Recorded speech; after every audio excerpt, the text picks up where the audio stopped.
This free step-by-step video comes to you directly from Haynes. You can complete more than 200 jobs on this vehicle when you purchase the complete Haynes online manual at haynes.com. Pull the bonnet release lever inside the vehicle.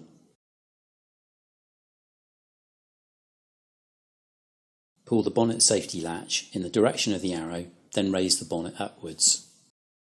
The pollen filter is located on the bulkhead in front of the windscreen.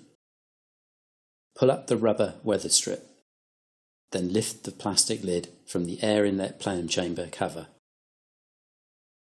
Release the necessary retaining tabs and lift out the pollen filter element.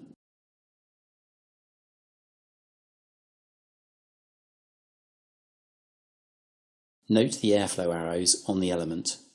Making sure that the airflow arrows are pointing in the right direction, fit the new element into the housing and secure the retaining tabs.